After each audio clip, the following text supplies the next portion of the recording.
that goes into it. I'm not sure how much. Have you guys had any like type of nephrology stuff in lab or no kind of out lab? Okay. Anatomy. Okay. So I'm gonna go over a few things just to kind of make sure everybody's on the same page. So the first few slides are a lot of FYI stuff, but I think it helps set the stage for the stuff you got to know. So. All right, so we all know the kidneys, right? Their main job is to help get rid of waste.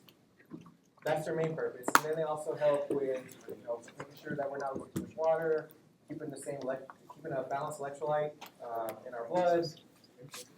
But with the kidney, kind of the main unit of it is the nephron. That nephron, remember from A&P, that's the main thing that really helps filter out our blood and get rid of those waste products. If you look at this down here, the nephron, so you see that we have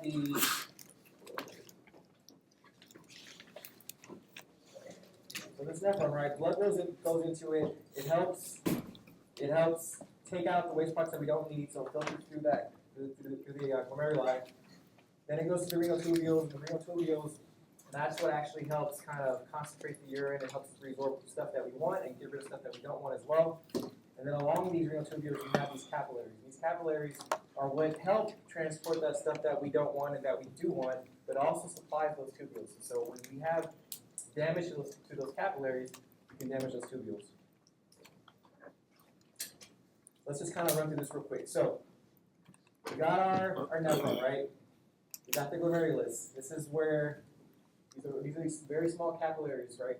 These capillaries have blood flowing into them from our body. From our body, it goes into these capillaries. They go in first into these afferent arterioles. So remember that afferent arterioles, that's what brings that blood into the glomerulus.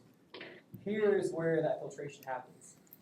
So, all right, we got our blood here. We don't want red blood cells going into our renal tubules, so we have endothelial cells.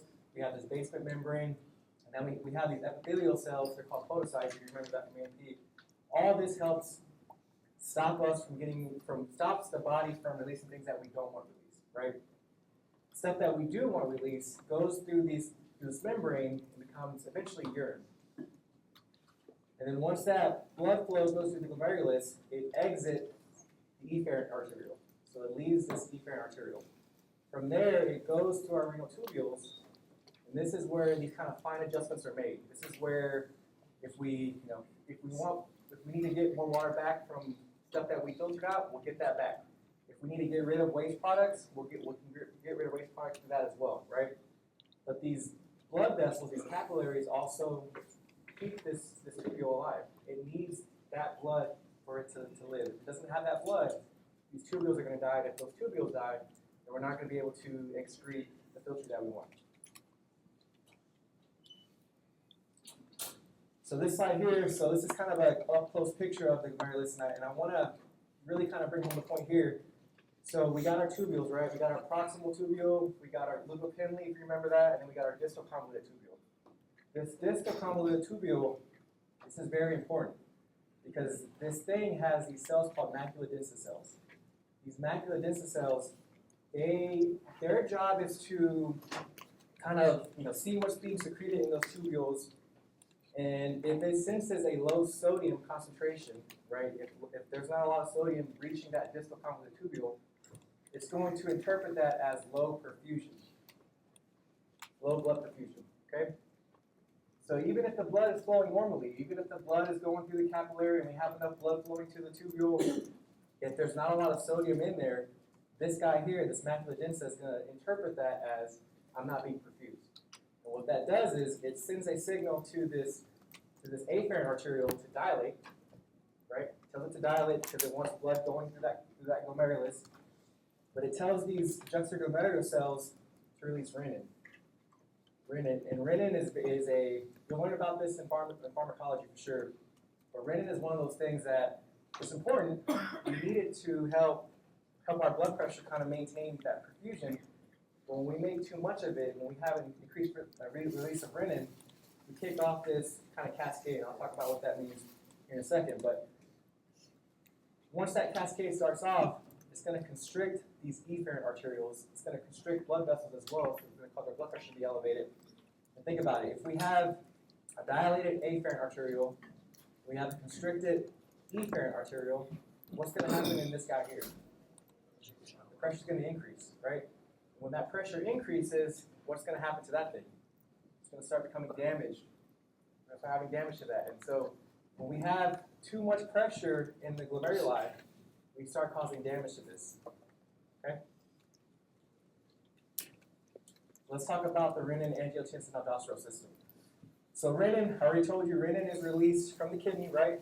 From those juxtaglomerular cells. It's released from the kidney, and there's this protein called angiotensinogen. Angiotensinogen is made by the liver.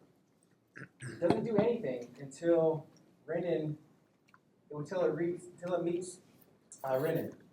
When it meets renin, renin acts on this angiotensinogen and it converts it to angiotensin 1. Okay? Angiotensin 1 is not doing anything. It's just kind of there, but this renin converted this angiotensinogen to angiotensin 1. When angiotensin 1 flows through our lungs, we have cells in our lungs that release something called angiotensin converting enzyme, ACE. This ACE enzyme converts this angiotensin 1 to angiotensin 2. This angiotensin 2 is what really impacts our blood vessels. It causes vasoconstriction. It causes that efferent arteriole to constrict as well. And so when we have angiotensin 2 acting on those blood vessels, it's going to cause them to constrict. It's going to cause that pressure increase. You'll learn about this in pharmacy. There are medications called ACE inhibitors. Maybe you've heard about them before. This is what we're trying to stop with those medications. Angiotensin 2 also acts on the adrenal cortex to release something called aldosterone. Aldosterone's main job is to act on the kidney to help reabsorb water and sodium. Okay? But really what I want you guys to be aware of is this angiotensin 2, how this renin cascade kind of sets this thing off and it starts to cause vasoconstriction of our blood vessels. All right, so look at that. So the kidney, the kidney's, like I told you, its main job is to help filter our blood, right? So it filters our entire blood volume 20 times a day or greater than that. And there's something called the glomerular filtration rate, the GFR. This is a lab test that you guys can order, and it's typically part of a metabolic panel, where it tells us how well those nephrons are actually filtering out that blood, right? So normally a normal GFR is between 90 and 120 mLs per minute. That's a normal range. So that means our kidneys are working well at filtering out our blood. But as that GFR as the kidneys start to become damaged, it can start to drop that GFR. It can start to destroy those nephrons, which are their main job is to help filter out our blood, right? And so when we start destroying those nephrons, our GFR starts to go down. GFR is a good test to see how well our kidneys are functioning. When we have a significant decline in that GFR, in our kidney function, we can classify that two ways. Either acute renal failure, more commonly in medicine, we call it acute kidney injury, so AKI, or chronic renal failure. Again, more commonly in medicine, we call it chronic kidney disease, or CKD. But it all depends on how fast this kidney damage is developing, right? If it's acute, if it's quick, then we call it AKI. If it's chronic, then we call it chronic or CKD. When our kidneys are not functioning, when those nephrons they're damaged and not filtering out our blood, we're going to start to get an increase in waste products. Things that our body doesn't need, we can't filter it out, and so they start building up in our blood. One of those is BUN, or blood urea nitrogen, BUN, right? It's just, all BUN is just a breakdown of amino acids. When they break down further, they start making urea, and urea is what we don't want in our body. And so our kidneys normally get rid of that. But when they're damaged, that BUN, that lab test, is going to start to elevate. Creatinine is another waste product. It's typically from muscle metabolism, and creatinine has no use, and so we try to get rid of it. When those kidneys are damaged and not filtering out like they're supposed to, that creatinine is going to be elevated as well. So you get a really good sense of how the kidneys are functioning by looking at the GFR, the BUN, and the creatinine. When we have an elevated BUN and creatinine, we call it azotemia. And lab will get into like pre and post and all that kind of stuff with you. We're not going to go that deep with that. But an elevated BUN and creatinine is a sign that there is some type of kidney damage going on. And then this last thing at the very bottom is says you may lose up to 90% of kidney function before experiencing symptoms. That doesn't necessarily mean like you're going to lose 90% of those nephrons before your GFR drops, because your GFR is going to start dropping as those nephrons become damaged. What that means is that our nephrons have they're very resourceful, and as they start to become damaged, other ones start kind of picking up in their place. And so they're able to kind of get rid of those waste products if we need to, or because they need to, but it's going to take a certain level of damage before they start really building up in our body and start causing symptoms. So urea is very toxic to our brain, right? It can cause confusion, it can cause mental fogginess, it can cause problems with our heart. And so we may start having a drop in the GFR, we may start having a buildup in that BUN and creatinine, but it takes a while before those levels build up enough before they start affecting us. That's all that means. All right, so kicking off with congenital abnormalities. So solitary kidney. So some people can be born with one kidney. I've seen it a couple times in practice, and like this thing that says here, most of the time they don't know about it. Because if you never had a kidney problem, if you never had any reason to get imaging on your abdomen or an ultrasound, how would you know, right? Usually it's the right side kidney that we have, and the left one is missing. And that's because the right kidney typically develops first. The left one develops a little bit later, and it has a different type of way. It develops the same way as the right kidney, but it has to go through a different route. So sometimes that route can become, cause issues, so that left kidney won't form like it's supposed to. Can you have a missing right kidney? For sure, but most of the time it's the right kidney. Most of the time you're going to be missing that left kidney. So what happens here is that if you have one kidney, what the body does, what that kidney does is it starts to get bigger. The reason it's getting bigger is because those nephrons, right, they're getting bigger in order to help facilitate all this filtration that it has to do. When it does that, though, it's still able, when those nephrons get bigger, they're able to kind of compensate for that missing kidney. So they're able to still filter out the waste products that we don't need. But the problem you run into with one kidney is that you only have the one kidney. And if you lose that guy, if you lose that kidney, well, now you're screwed. Because you need that kidney to help filter your blood. And so we got to be super careful with these folks and making sure that they are really protecting that kidney. We want to make sure they're staying very, very hydrated.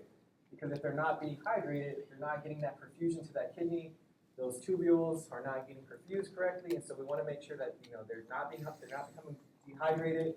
We're protecting them against things that could damage their kidney, like NSAIDs.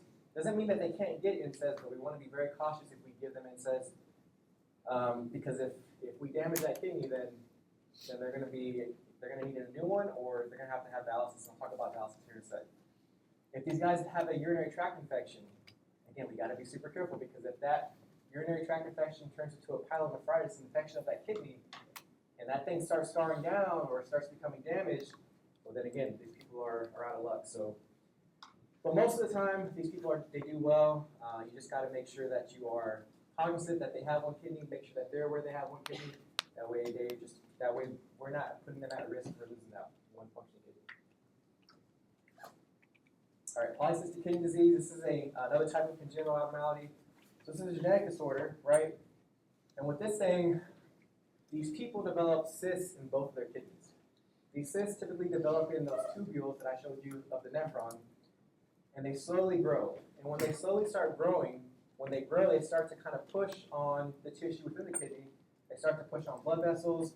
They start to push on the tubules.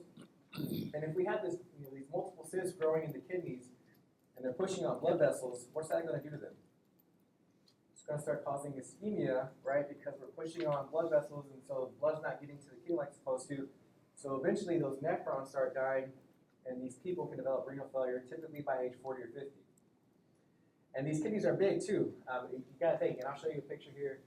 These kidneys are growing these massive, these cysts that are slowly getting bigger and bigger and bigger. It's pushing on that tissue of the kidney, so you're going to get these massive kidneys that typically, they're 200 grams. With these cysts, you're going to have up to 4,000 grams. So sometimes you can fill them on if you're pushing on the abdomen, if they get that big.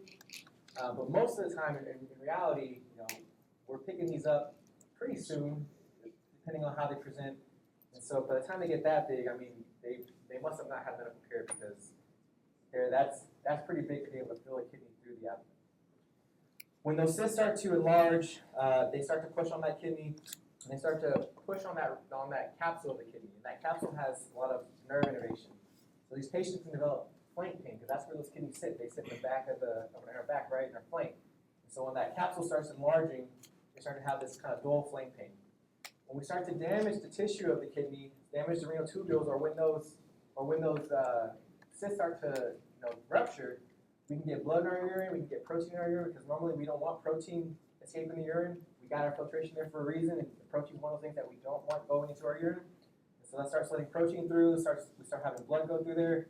When we're messing with those nephrons and we're not perfusing them, that GFR can start dropping. So we're going to start to have an elevation in that BUN and the creatinine level. If we have hypoxia to the kidney, right, we're not getting blood perfusion to it, what's going to happen? Our kidneys are going to think we're not getting oxygen to our body, and so it's going to start releasing erythropoietin. You remember that thing that tells our bone marrow to start making more red blood cells. So you can have an elevated RBC count with that.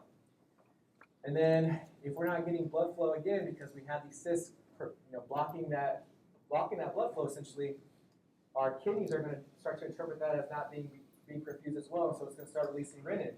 So we're going to start getting that renin, that increase in blood pressure from that renin production. So this is kind of a slow process, but it's all because we just got these massive cysts kind of developing in our kidneys. When these people develop renal failure, we have a few options. We can do hemodialysis, where essentially we take their blood, we send it through a machine, it cleans the blood for us, and then we send it back to the patient. The problem with hemodialysis is that this is not like a one-time thing.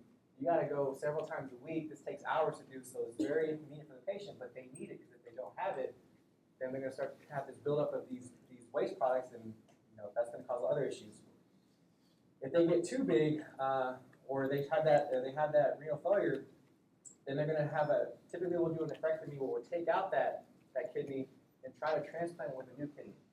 Now the thing with this is that once we give them this new kidney, that new kidney is not going to develop cysts, because the problem is with that original tissue of that patient's kidney. It's not like something your body makes and then it goes to that kidney. It's the problem with the kidney itself. So if we give them a new kidney, then these cysts will not develop.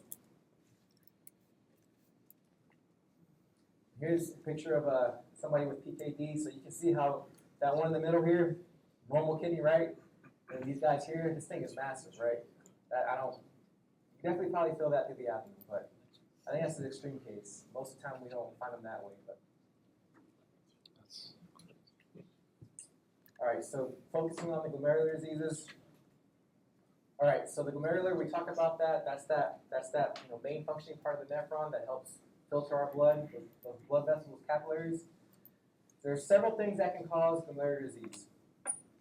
This box right here says FY.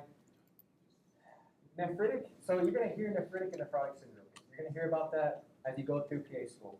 We're only going to focus on nephritic syndromes. When you get to urology, nephrology in your senior semester, they'll talk about the nephrotic syndromes. Essentially, all of the differences is that, with nephritic syndromes, there's inflammation at the glomeruli, and you're going to have hematuria with that. You're going to have blood in urine.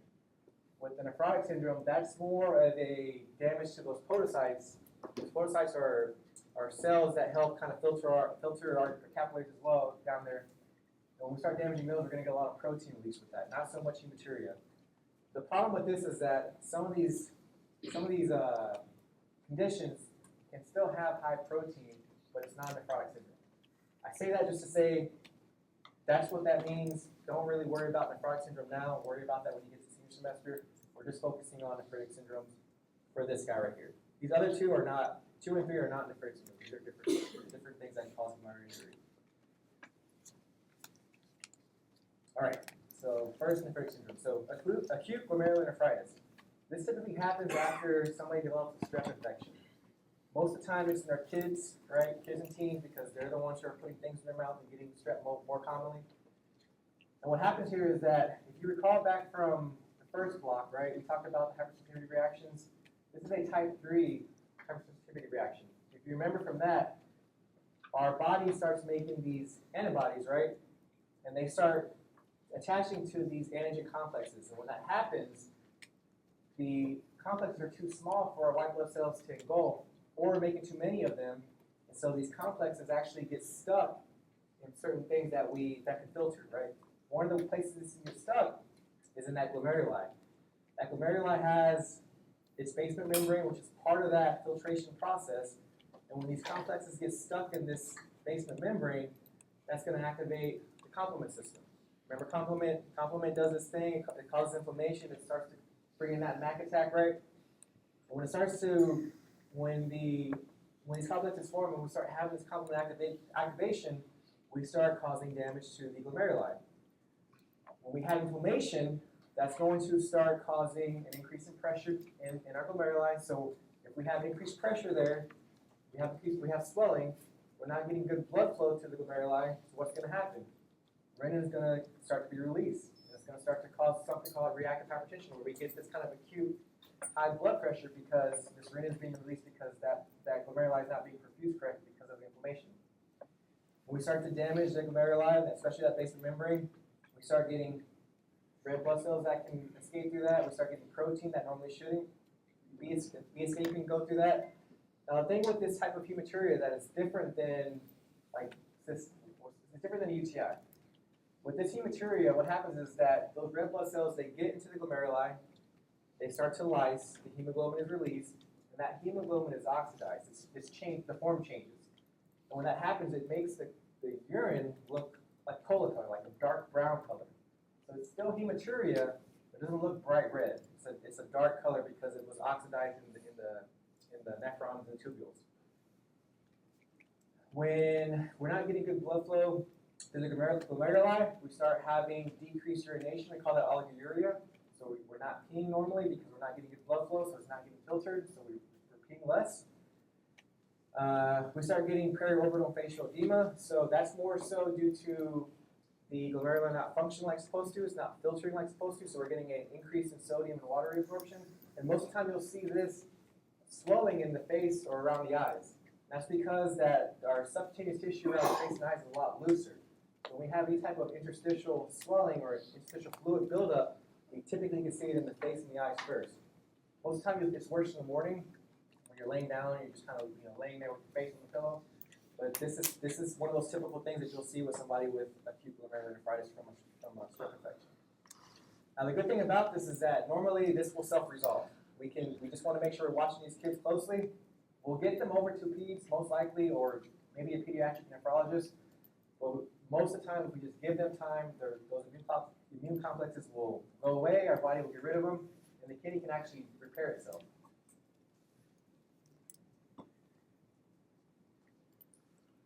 So another type is called crescentic glomerulonephritis. This is an autoimmune disorder. It typically affects our older folks.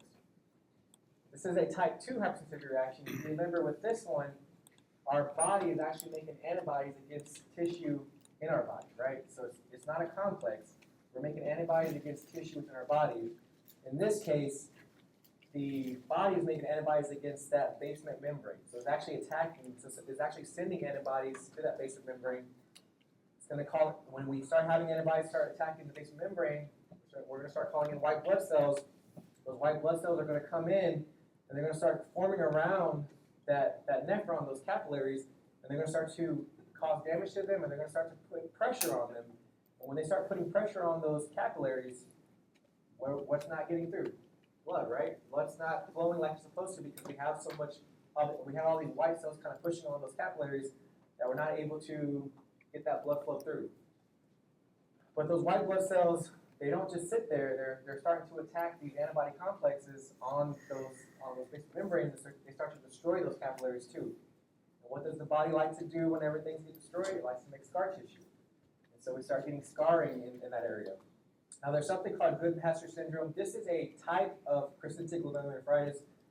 It's a little bit, it definitely attacks the kidney, but with Goodpasture's it also attacks the capillaries of the lungs. So some people with this syndrome can get hemoptysis or start getting, like, when they're coughing up blood. So with Goodpasture's, it attacks the kidneys, but also attacks the lungs. You don't need to know that, it's just a form of that type of disorder. But anyways, when we start having problems with the blood flow to the kidney, what's going to happen? We're going to start releasing renin. That's going to start causing an increased blood pressure, so we're going to get hypertension. we're damaging that nephron, so blood's going through. Same kind of the way it looks with the streptococcal glomerulonephritis, the same way this looks as well, because as it goes through that nephron, it gets oxidized. It's going to be that dark colored, cola-colored urine. It's not going to be bright red. We'll have more protein released with this one, so they'll have more edema versus the other one we talked about. They're not going to be peeing because we're not getting good blood flow through that nephron, and so they're going to have that oliguria. And the way we treat this is, we need to treat this. This is more serious than the streptococcal infection. We need to actually get rid of these antibodies. So we'll do that plasmapheresis. We'll take that patient's plasma, we'll clean it, right? We'll get rid of those antibodies, and then we'll put in new plasma. And then we'll also give them steroids to bring down that inflammation, to stop the body from making the antibodies. The problem with this is that if you don't catch this in time, you don't treat this in time, this scarring is going to be permanent. So it's not like the other one where if you just give it time, it gets better. This one is if you don't treat it, the scarring is going to be permanent, and their kidneys are not going to function anymore. So they may need lifelong hemodialysis. Here's a picture of what that looks like. So you can see here this girl, this is her normal, and then this is her periorbital edema, facial edema. This is that crescentic glomerulonephritis. So if you look at that under a biopsy, you can see kind of where these white blood cells are compressing these capillaries. But both of them are going to have this dark cola-colored urine. It's not going to be bright red. All right, so now switching gears. This is not glomerulonephritis. This is talking about circulatory disorders. So problems with our circulation that can cause damage to our nephrons.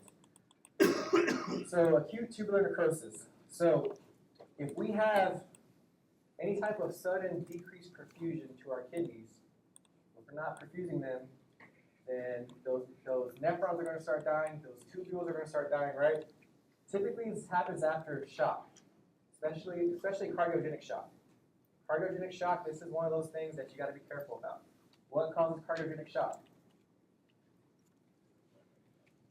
MI, right? So an MI, if somebody has an MI and they have cardiogenic shock, this is one of the things you got to be careful about. So if we're not getting blood flow to that kidney because we don't have enough blood flowing to it because that heart's in shock or it's not working like it's supposed to, then we're not perfusing those tubules and they start to die.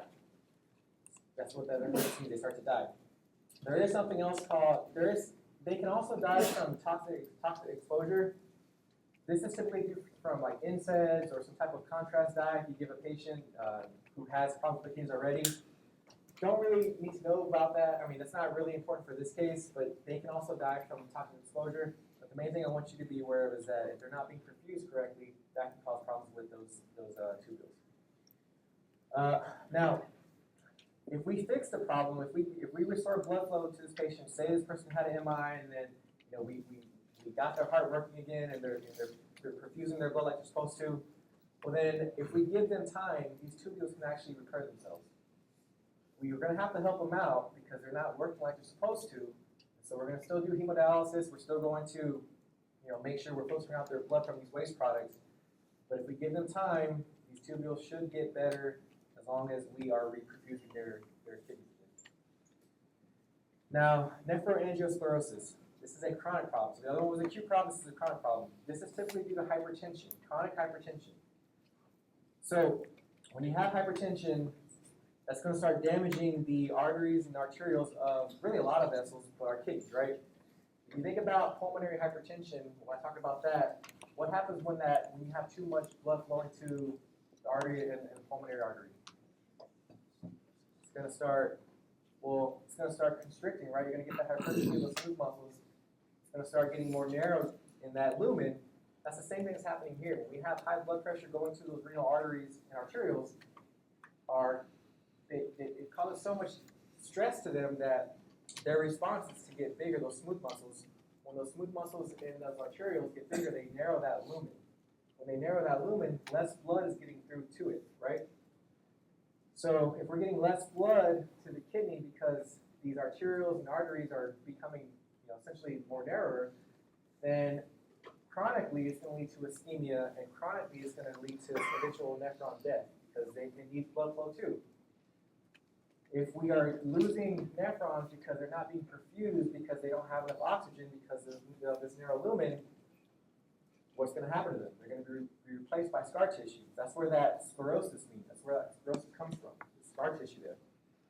When we have scar tissue in place of a nephron, well, now we're not getting any blood flow through, and now we start having that chronic renal failure, that we're not perfusing our kidneys, we're not filtering our blood correctly, so we start having chronic renal failure, start getting an increase in waste products, and eventually, if we don't correct this, we don't catch it in time, these people again are going to need to be on hemodialysis or maybe a kidney transplant.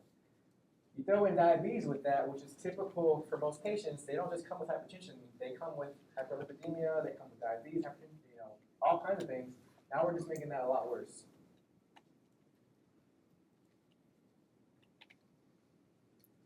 All right. So diabetes. Okay. So we talked about it a little bit last block. Diabetes is one of those things that, again, your patients are definitely going to have this. This is the #1 cause of end-stage renal disease, of chronic kidney disease in the United States.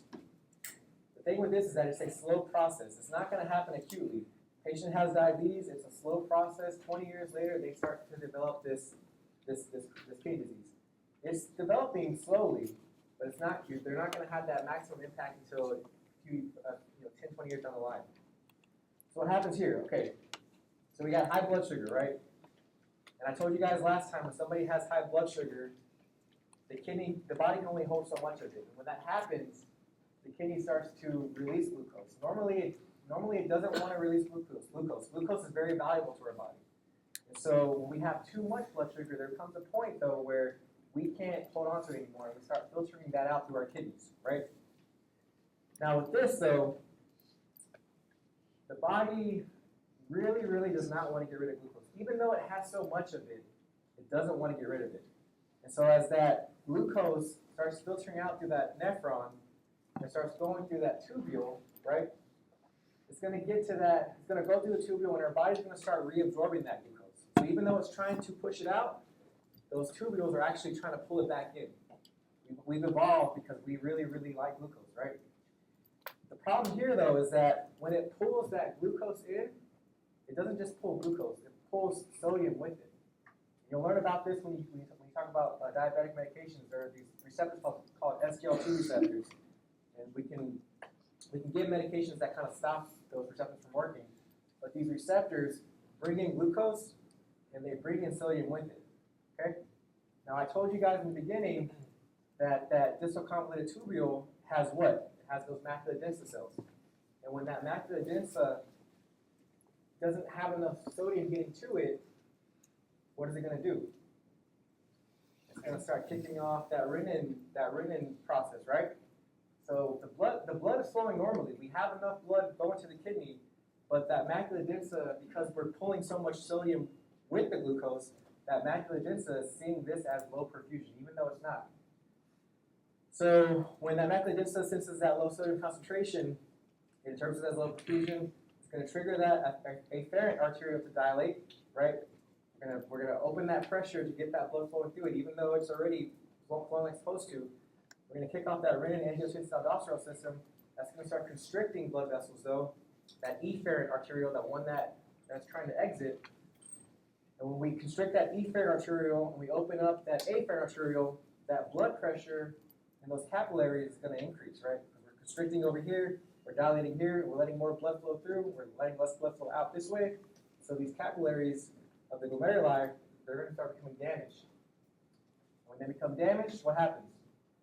They start to break down. We start getting, our body tries to repair them. We start letting things through like protein. Protein is one of the big ones, especially with these diabetics.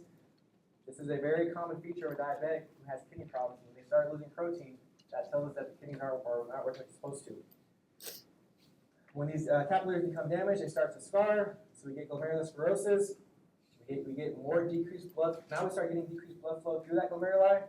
We start causing ischemia to those nephrons. They start to die. And over time, if we don't correct this problem early, we're going to have too much scar tissue, too much fibrosis, and so we're not going to be able to filter our blood anymore. So these people also develop end-stage renal disease as well. So that's how this works. It's kind of tricky, but it's a different process because of those receptors that pull in too much sodium with the glucose.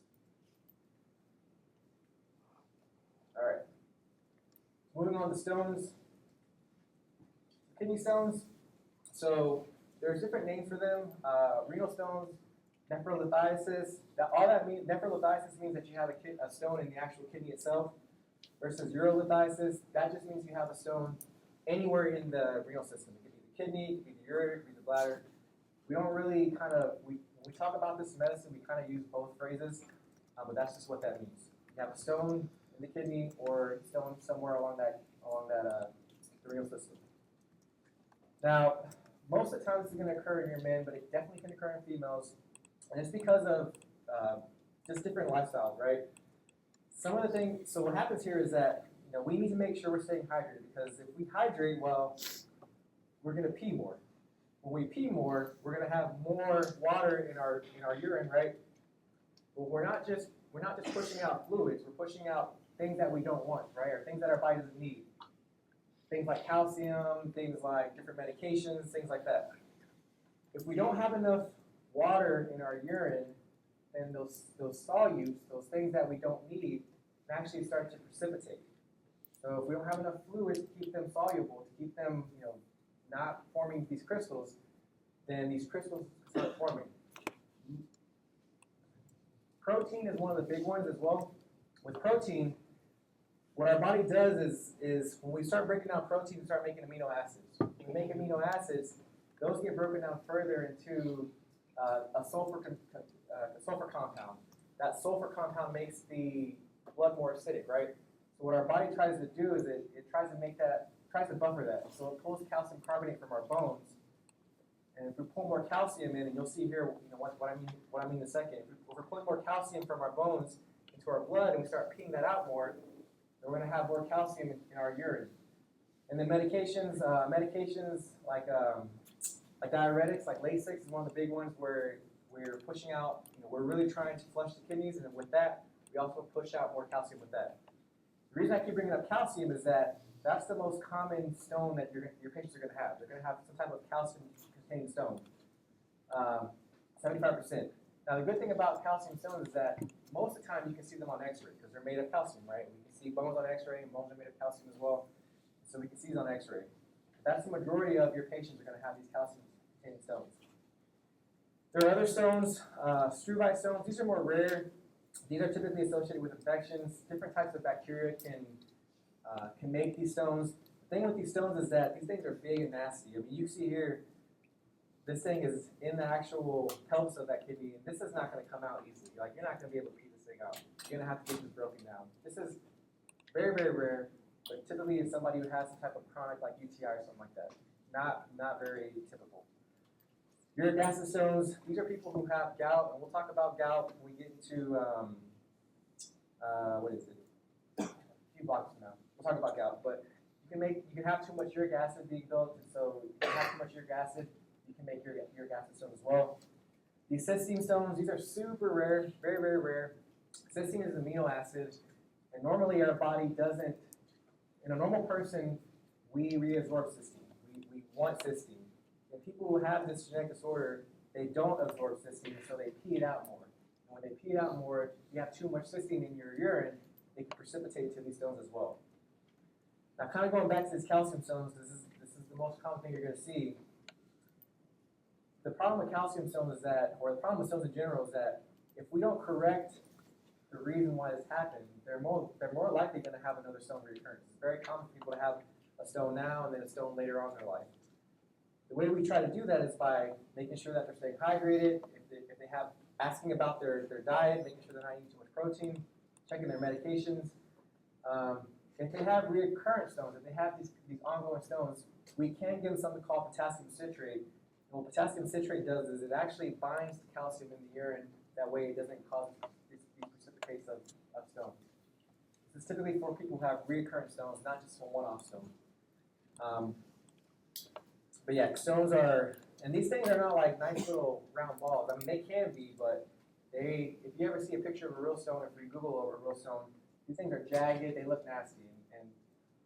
And that leads me to this. So when you got the stone forming in that kidney and it's trying to move down that ureter, and this thing is jagged and sharp, it's going to cause a lot of pain. It's going to cause a lot of pain. as that ureter is trying to push that stone through it, that thing is hanging on to the ureter essentially, and this ureter is trying to contract to push this thing through. And when it does that, and this thing is sliding through that ureter, it's going to start causing damage to that ureter. It's going to be very, very painful. Your patient's going to have this renal colic. They're going to be, what that means is that they're not going to just be sitting there and like not moving like a, they're going to be, moving around because it hurts so much.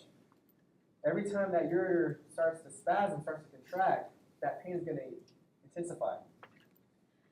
They're going to have flank pain. It could be from the stone in the kidney. What could also happen here is that if that stone is blocking that ureter and urine is not able to get past it, you can get something called hydronephrosis, where you get this buildup of fluid in the kidney. And I'll show you a picture here in a second. But when that hydronephrosis develops and that capsule around the kidney starts to expand, your patients are going to have this flank pain as well.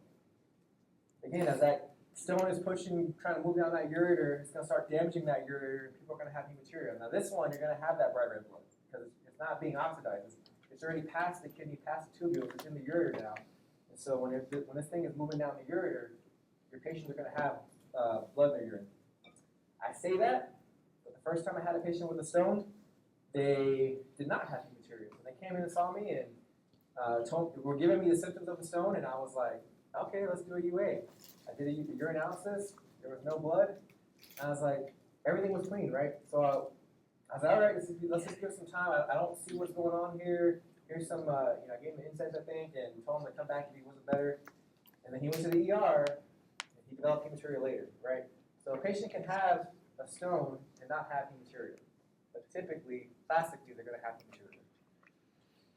Now these stones, if they're very small, if they're less than 5 millimeters, most of the time the patient will pass them. Most of the time, as long as we're giving them, good meds, and I'll talk about that here in a sec, making sure they're staying hydrated, your patient will pass the stone. If they're too big, so greater than 5, so they can get really big, then that chance kind of decreases, and based on how big they are, kind of depends on what we do with them, and urology will talk about that with you when you get there. Most of the time, these stones get stuck in the uterovesicular junction, that UVJ. That's that junction where the ureter meets the actual bladder, because that part's more narrow. So when it tries to get to that part, it can't because that part's more narrow, and so that's the most common area these stones get stuck at. And if a stone gets stuck, well, that's a very, very, bacteria love stones. If a stone is stuck there and bacteria gets into your urine somehow, that's a very good way to develop a very, very serious urinary tract infection. Now, for most cases, as long as that stone is small, we'll give them NSAIDs. What those NSAIDs will do is will help treat the pain. It will help actually relax the ureters as well. We may need to give narcotics depending on how severe that pain is, but typically we try not to, but if you really need to, you can. And then we'll do something called expulsion therapy, where we'll give them certain medications. So alpha blockers, if you don't talk about those yet. Essentially what those do is that they help relax smooth muscles as well. So they help relax the smooth muscles around the ureters, and it helps us kind of dilate them more to help that stone pass. Typically we'll give it to them for 30 days. Hopefully by that time that stone has passed, but it just depends. And then if somebody has an infection, if somebody has a stone with an infection, that's definitely more serious. Because I told you that those stones can start blocking that ureter, right? So if you have a stone that's blocking the ureter, and urine's trying to flow through it, and you have an infection at that stone, well, now that bacteria that's at that stone can actually go up into the kidney, and when it gets to the kidney, it can potentially escape into our blood. Potentially, right? So we definitely got to be super careful if somebody has a stone with a bacterial infection. Here's how a patient can present. So they'll have renal pain, they'll have flank pain, and then as that stone starts to move down the ureter, they're going to start having pain in their abdomen, kind of moving down to their groin, as that stone starts to kind of slowly move down that ureter. So different ways of trying to identify stones. I think radiology will talk about this with you. This IV pilogram, we don't really use ever. I think it's good to know because you may see it somewhere if you're deployed somewhere and you don't really have any type of other imaging. But with this, essentially what they'll do is they'll inject dye into the patient, and they'll shoot an X-ray, and they'll kind of see how well that dye is actually going into the kidney. Most of the time, the way we identify this, especially in the States, is with a non-contrast CT. So we do a CT with this. We actually see the stone with the CT scan, or it's called a stone protocol. And then another way you can potentially see a stone is with the renal ultrasound. But more commonly, you're going to get that CT, especially if you're here in the States. So here's a stone on X-ray, right? This is probably a calcium stone because you can see it on X-ray. The other ones you can't really see. Here's that IVP. Now this stone here, you can't see it, right? It's one of those stones that you can't see. But what you can see is that this dye is not getting through that ureter, right? So that tells us there's a stone blocking the ureter somewhere. Again, most of the time we won't do this. But more commonly, the CT, this is what you're going to see here. You see here where the stone is stuck at that UVJ. That's the most common area where these stones get stuck. So the stone is trying to get through, but it can't. So we're going to try to help it along with those medications I talked about. All right, so hydronephrosis. So I kind of alluded to that already. So when we have some type of pressure in the ureter, we can get that backflow to the actual kidney itself.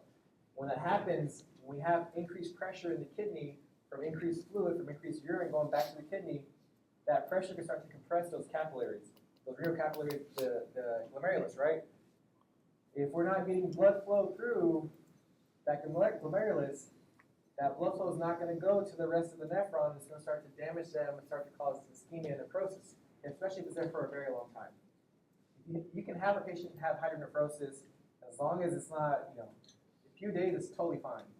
If it's prolonged and we're not getting blood flow through, then we definitely cause damage to those nephrons because we're not getting that blood flow in because we have that increased pressure. Most of the time, this is due to some type of obstruction like a stone, and so that's why we can treat these really easily, depending on how big they are. But as soon as that stone passes, this hydronephrosis will resolve as well, and the patient's fine. Other things can cause it too. If you have some type of tumor in the bladder or the kidney, that can cause this. BPH, we'll talk about that here in a few blocks, where if you have a large prostate, that can actually compress the urethra where the urethra runs to the prostate and cause a backup of urine back to the kidneys. And if you have urethral stricture, typically you'll get that if you have some type of catheter. Sometimes that causes damage to the urethra and cause scarring, so you get stricturing. But the big thing here is that you get this backflow of urine that causes increased pressure in that kidney. That increased pressure is going to push on those capillaries, and if we don't take that pressure off in a relatively soon time frame, then we can start causing ischemia and damage to those nephrons, and then they start to die. All right, you guys take a 10-minute break.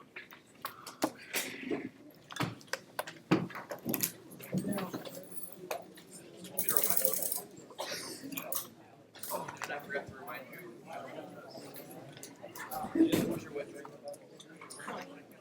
Oh, yeah. I like this. I love this.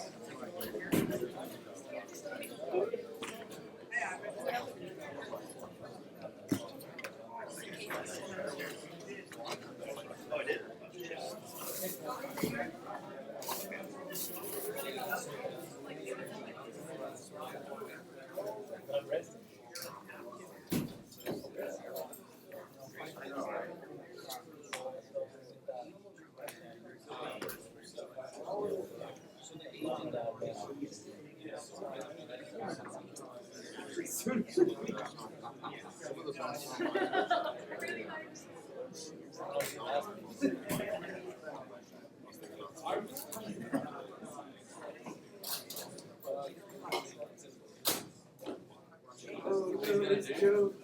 He'll say something to his wife, so he's going to be on the he was fine in one night.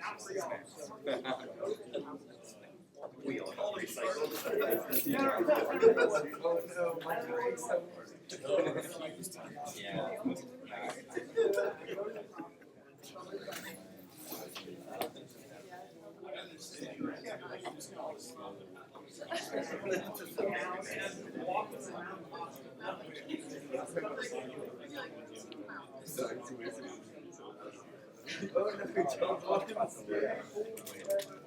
Yeah.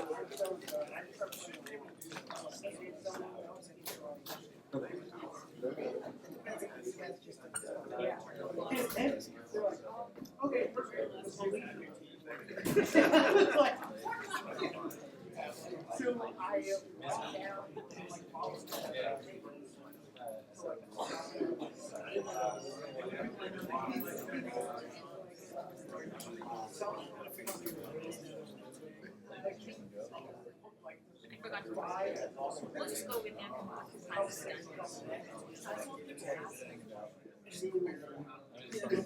I don't know how it takes count. I don't know. No more hot chocolate at bedtime. What does that mean?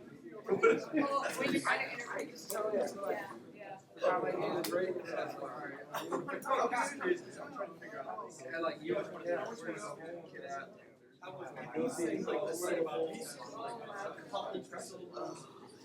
you're like, yeah, Dad does. Snack go down the line. I'm like, dude, that's okay for me.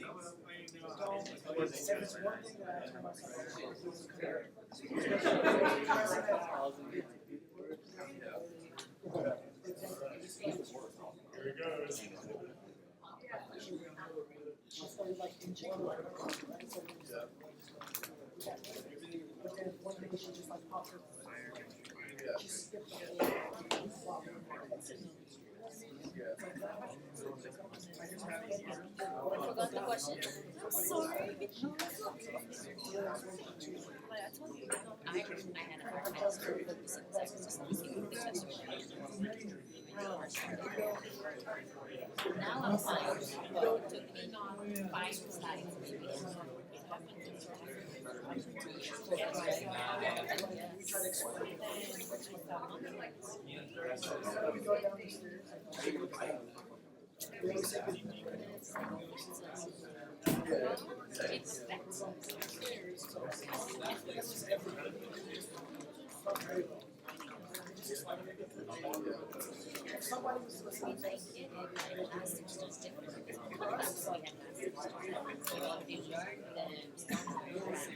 They understand what's happening. I know my level.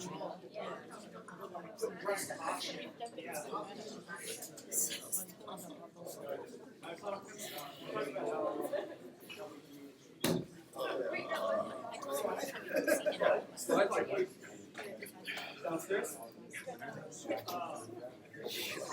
You think they beat their foot? You guys sure? Yeah, they have their. Ask her.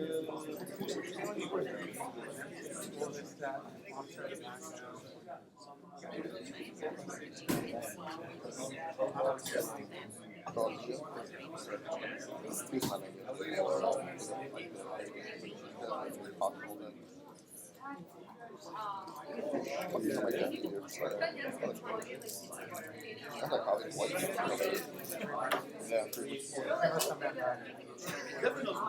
What are you watching? Young Ring World? Yeah.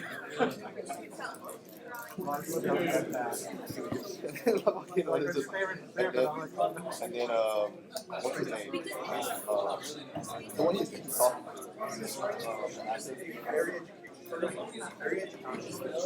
he also played in Parks and Rec. Oh, is it the main boss? Yeah. Not the main boss. No, not him. He comes in after, not Ron. Rob Lowe? Yeah, Rob Lowe. Yeah, he starts speaking actual Mandarin on the phone. He's like, yeah, order what you want. He starts speaking on actual Mandarin, and they're just like, oh, okay then. I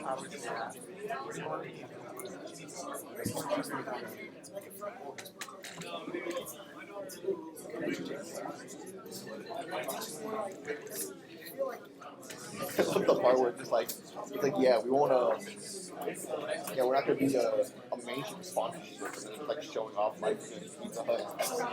And then Garb's wearing a Mountain Dew suit. He's like, yeah, man, like, I believe it's American. It's all just going downhill.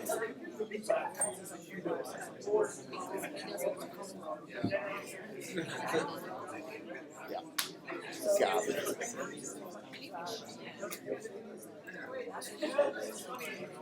As long as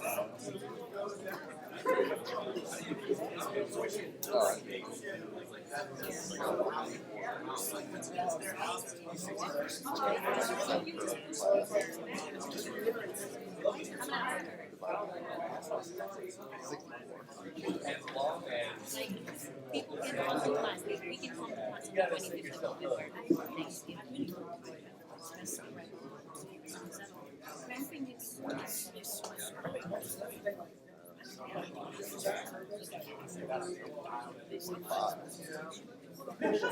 only gonna do that. I like to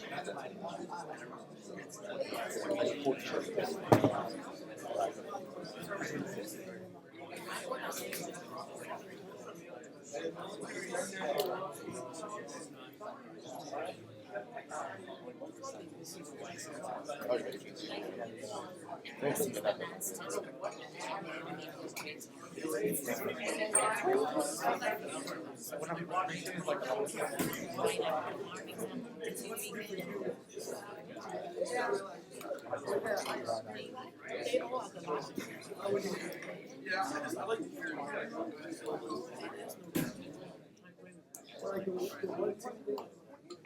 Yes, it's good. We'll be taking some of the exams, like 2 exams, so it's taking 3 on the same course, doing 6 days.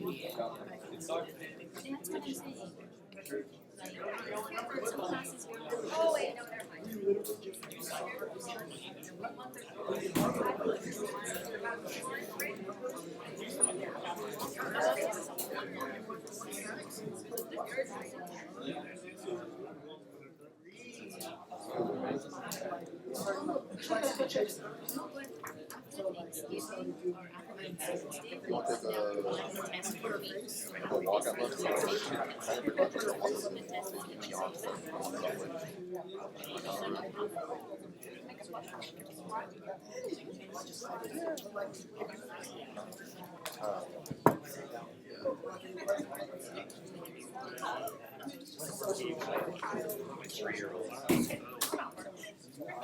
I'm not her.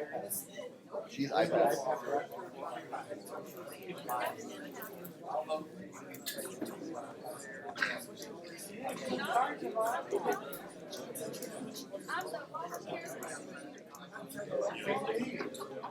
That means you got all.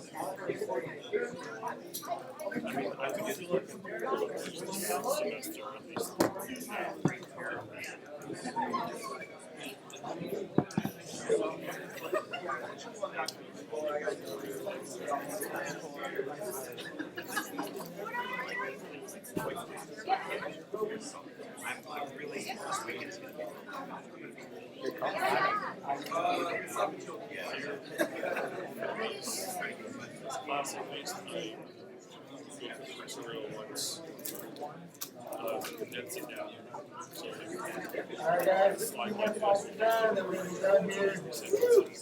A few more slides. So we're gonna be talking about urinary tract infections. Shut up! You guys are, urinary tract infections, very, very common thing you're gonna see in the clinic. So, urinary tract infections, typically what happens here is that some type of gram-negative bacteria, typically from our GI tract, somehow gets into the urinary tract, right? The most common bug you're gonna see is E. coli. E. coli is notorious for causing UTIs. You can get Klebsiella, that's also in the GI tract as well. But when these bacteria get into our urine, there's different ways it can happen, right? It can either come from the lower urinary tract, so actually it sends into the bladder, potentially goes up into the kidney, it causes a pyelonephritis, or potentially you have some type of infection, right? Some type of severe infection like a pneumonia, and that infection can actually enter our blood, and that blood's flowing to our kidney, and if that infection, if that bacteria gets to the kidney, it can cause a problem with the kidney itself, or pyelonephritis. Most of the time, that's going to happen in our very young or very old, just because their immune system is not as robust as somebody who's a little older. Typically, you won't see that in somebody who's, like our age, right? But it can happen. So when we have an infection of the bladder itself, we call that cystitis, right? If it's an infection of the kidney, it's called pyelonephritis. They can happen at the same time, they can happen in combination, especially with cystitis moving up to a pyelonephritis. You can definitely have both of those. Or you can have them separately, so if you have some type of systemic infection, you can have a pyelonephritis without cystitis potentially, but that's super rare. There are acute and chronic forms. Essentially what the acute is what you're going to see every day in clinic, right? These people who just get these UTIs or these pyelonephritis infections that happened a few days ago, they're symptomatic, we treat them. Chronic is more so these people get these recurrent infections. That's all that means, is that they have an infection, we treat it, maybe we won't treat it all the way, or maybe they don't finish their antibiotics, or maybe they keep, their risk factor, they have high risk factor for getting another infection, so they get another one. That's what that chronic is. It's a recurrent infection typically. Now the good thing is that both of these, as long as we treat them, most of the time respond very well to antibiotics. Cystitis, so talking about the bladder infection, very, very common in women, super common in women. The reason is because the urethra is a lot shorter than the males, right? It's also next to the anus, it's next to the vagina, and so bacteria that are in that region can easily get to that urethra and cause infection through the urethra to the bladder to cause that bladder infection. If your patients are not peeing frequently, think about it. When we pee, we're pushing out things that get in there, right? So if you're holding your pee for a long time, there's a good chance that bacteria can get in there and start to cause infection of that bladder. And so if you're not peeing frequently, that can cause an issue. Diabetes, patients who have diabetes typically spill out a lot of glucose. Bacteria love glucose, and so these people are prone to developing cystitis. Pregnancy, think about, you got a baby in there, it's pushing on the bladder, it's pushing on the ureters, and so you can get the stasis of the urine, this incomplete voiding, if you will. If that urine is sitting in the bladder, then that bacteria can get in there and cause an infection with pregnant ladies. The sexual activity, this is the most common thing you're going to see. People are going to come in, they've had intercourse recently, and now they have UTI, and you got to think, when people have intercourse, things happen, and so bacteria somehow get into that urethra, and very, very common to see somebody who just had intercourse and then they develop this UTI. Now, typically, the way you kind of tell your patient or you educate your patient is just got to make sure that they're urinating after intercourse, and that typically helps. But sometimes you have to do some other things to treat these patients. But anyways, when you have a bladder infection, when you have cystitis, what's happening? That bladder wall is becoming inflamed because there's an infection there. And so they're going to have this pressure, this pain in the suprapubic region, so right above, right where the bladder sits. When you push on this, they're going to say, oh yeah, that feels tender or firm, or it's not going to feel very comfortable. They're going to have urinary frequency because when that bladder is inflamed, it starts to spasm, and so they're going to feel the sensation to pee, and they may go and nothing comes out. It's not because they don't have urine in there. They may pee, but it's because that bladder wall is inflamed, so it's spasming, so they get that sensation like they got to pee. They got to pee often. They may have urgency. Again, same thing. That's that sensation where I got to pee and I got to pee right now. Like I got to go right now. Because that bladder wall is inflamed, it's spasming, and so as it spasms, it contracts, and you get that urge, like you got to go pee right now. So urgency. They'll have dysuria. So yes, the bladder wall is inflamed, but the urethra is also inflamed as well, right? Because they got up there somehow. The bacteria did. So when these patients pee, and you have inflammation in that urethra, it's going to burn. So they're going to have dysuria. Now, when you run your labs on these patients, have you talked about UAs in the lab yet? Kind of. Okay. A little bit. All right. So for a lab, the most common thing you're going to get is urinalysis. And what the lab does is they do something called a urine dipstick, where they'll dip the urine. They'll use a strip. They'll dip the urine in dip the strip in the urine, and then pull it out, and it has different colors on it, and different colors mean different things, right? So when they do this dipstick, when they put that dipstick in the urine and they pull it out and see these colors, it tells us certain things, right? There's a lab on there called leukocyte esterase on that dipstick, and that's typically positive because if you have cystitis, you have white blood cells coming to fight off that infection, and when you pee, you're peeing out white blood cells, and this leukocyte esterase can actually detect the nucleus of the white blood cell. You may have nitrites. It says plus or minus because some bacteria don't make nitrites, right? Nitrates turn into nitrites. Certain bacteria actually can do this. Typically, it's those E. coli that can do this. Some of them don't, though. So you can have a patient who has a positive leukocyte esterase but a negative nitrite, but they still have a UTI. Now, more commonly, it's going to be positive nitrites, positive leukocyte esterase, because the most common pathogen is E. coli. So it's very common. When you do microscopy, so typically if they have some type of abnormal dipstick, what the lab will do is they'll do microscopy where they'll get the urine and they'll look it under the microscope. When they do that, they're going to see white blood cells because that makes sense. White blood cells are coming in to try to fight this infection. They're going to see bacteria because we have bacteria that's causing this infection. And they may see RBCs. I would say most of the time they do because that inflammation is going to cause a little bit of hematuria. And so typically you'll see RBCs, but it's not going to be a lot. So you're just going to see some. When we look at a urine, the lab also tells us what it looks like as well. So that urine can range. It can be clear, maybe it's an early infection. Most times it's going to be cloudy from those white blood cells from the bacteria coming in and causing this inflammation. It says always order urine culture. That's definitely true because what happens is that there's a lot of bacteria that are resistant, a lot of bacteria that cause UTIs that are resistant to antibiotics. And so you are going to have a patient and they're going to have symptoms of UTI and you're going to get the lab evidence that shows that they have a UTI, but you're not going to know exactly what it is yet because you don't know what bacteria it is. It's probably E. coli, but it could be something else, right? And so what you're going to do is you're going to treat them empirically. You're going to treat them for the most likely cause of a UTI, which is E. coli. But when you order this urine culture, what the lab's going to do is it's going to take that urine, it's going to send it off to get cultured. It's going to grow this bacteria. It's going to try to figure out what this bacteria is. And what the lab's also going to do is tell us what antibiotics work against it. Because what could happen is you start a patient on an antibiotic because you think it's this, right, which is appropriate. But then you get the urine culture back a couple days later, and you see that bacteria is resistant to what the antibiotic you prescribed them. So then you got to call your patient back and be like, hey, this antibiotic that I prescribed you is not the best one for what you have. We need to switch your antibiotics. So that happens occasionally. Typically, what will happen is that the lab will automatically do this for you. They'll get the culture. You don't really have to do it, but you want to make sure it's done somehow. We treat these a few different ways. Phenazopyridine, pyridinium or azo. This is an analgesic for the bladder. It kind of numbs the bladder. It doesn't treat the infection. It just kind of makes it more comfortable to pee. Kind of reduces that spasm, reduces that dysuria, but it doesn't treat the infection. So we want to give our patients these medications to help them be more comfortable, but we also need to treat them with antibiotics. And depending on the patient, depending on what you think is going on, depends on kind of what you choose, which depends on how long you treat them for. So don't necessarily need to know 3, 5, or 7 days. It just depends on the patient, really. One thing you got to tell your patients about pyridium is that, I think you guys know this already, but you got to warn them that it's going to turn their urine red.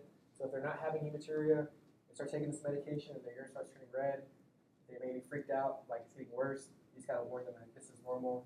It can also cause it causes a lot of secretions to turn red, like your patients who wear contacts, their contacts turn red. So it's one of the things you just got to kind of warn them about. All right, so pyelonephritis. This is an infection of the kidney. So that bacteria typically goes from the bladder and moves up into the kidney, so it causes a pyelonephritis. Now the good thing is that most of the time it only affects one kidney. It's very, very rare to have both kidneys infected. Most of the time it's just one. With these phelps though, you gotta, when that kidney's infected, think about it. The kidney's inflamed, it's angry because there's bacteria there, it's trying to fight off these bacteria with these white cells. When you go and do your physical exam, one of those things you want to do is check for CVA tearness, right? You're going to hit them in the back and see, hey, does this hurt? If they have a positive CVA tearness sign, if they have positive flank pain when you hit them back there, and they have symptoms of a cystitis or UTI, that should automatically make you think this person may most likely have a pyelonephritis. Because cystitis is not going to cause CVA tearness. If the infection is not in the kidney, it shouldn't cause pain back there when you hit back there. Unless you get them super hard, which you don't do, right? So if they have positive CVA tearness, you've got to think pyelonephritis. Think pyelonephritis. They may have fevers and chills. They may have nausea and vomiting because this is a more serious infection. I will tell you, in real life, typically they'll come present early enough to where that kidney is actually is starting to become infected. So by the time we see them, which is pretty quick, we don't often see fever and chills, but if that infection sits for a long time, definitely you could. They will have white blood cell casts, so think about it. The kidney's infected, white blood cells are moving in, those white blood cells are getting into the tubules. Those tubules have a lumen type shape, right? And so when those white blood cells get into those tubules because of infection, you get these casts that form. So they're just white blood cell kind of cylindrical bodies that form. When you pee them out, you can see them on microscopy. You can actually see them. When you see white blood cell casts on microscopy, that's typically diagnostic for pyelonephritis.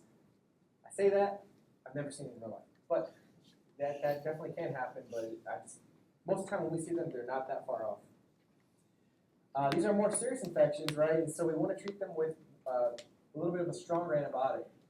Typically we'll give them something like ciprofloxacin, which is more of a broad spectrum antibiotic, because we don't know what it is, and if that infection gets really, really bad, and it gets into the bloodstream, well, now this patient has worse problems. So we're going to treat them with a kind of a broader antibiotic that covers more things than just the typical uropathogens.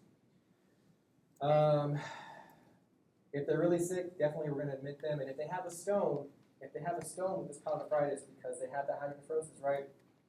This is something that we don't play with. This is an emergency, actually, and we're going to get nephrology involved because if we have that stone blocking that ureter, causing a hydronephrosis, that bacteria gets into the kidney, goes into our blood. They're going to become septic, and so these patients are getting really, really sick. So when they have a stone, we don't just treat this on our own. We get nephrology involved.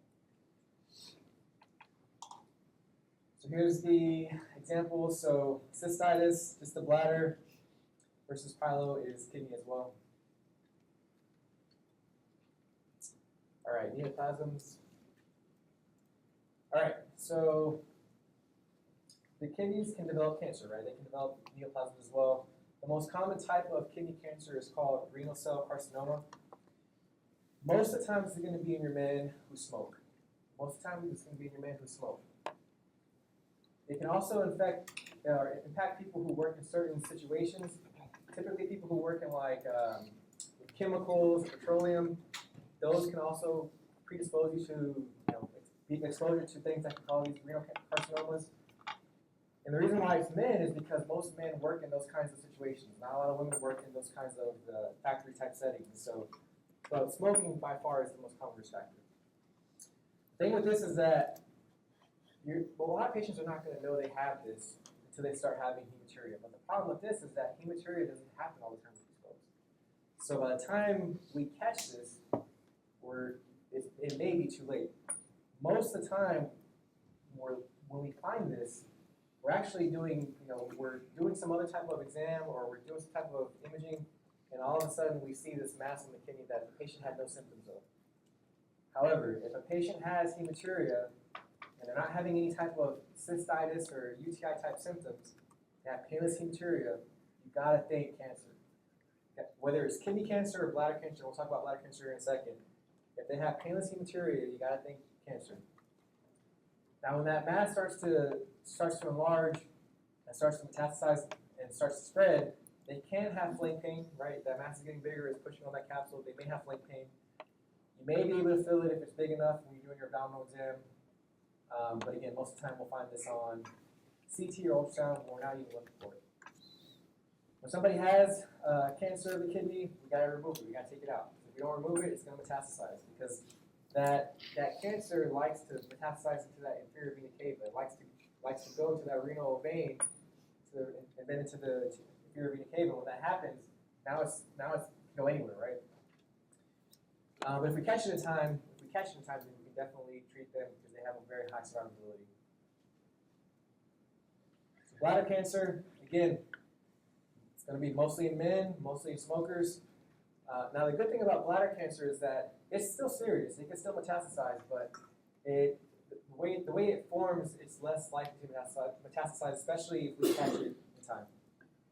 Because it's in the bladder, and it typically involves that mucosa of the bladder, you're going to have hematuria present sooner than you would with a renal cell cancer as well. But it's the same kind of deal with renal cancer. Somebody has, they're bleeding, they're urinating blood, but they have no symptoms. You got to think cancer. Like until you prove it's not cancer, think it's cancer. They may have abdominal pain just because if that tumor starts to get bigger in the bladder, they may have lower abdominal kind of pressure.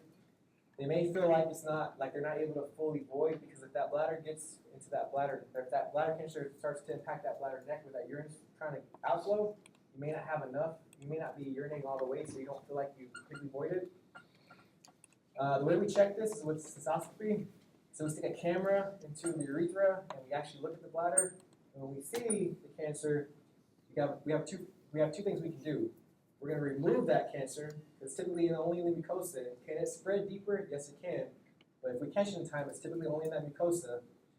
And then we're going to do something called intravesicular therapy. Now with this, you can do two things. You can either do chemo or you can do something called BCG, which is a type of medication, or it's actually a bacteria very similar to tuberculosis, if I can say that. And what that does is that it causes a local inflammation in the bladder, which causes our immune cells to come and attack that cancer. So you can do chemo or you can do the BCG. But really just know that we're going to remove it and then we're going to do some type of therapy inside the bladder. So here's what that looks like. So cancer in the bladder versus kidney cancer. I didn't catch yesterday that this thing says stone for some reason. It's not. Imagine that's cancer instead. This is a cystoscopy. They're just looking in the bladder and trying to find if there's kind of mass in there. Cool. Questions? All right. Guys are good.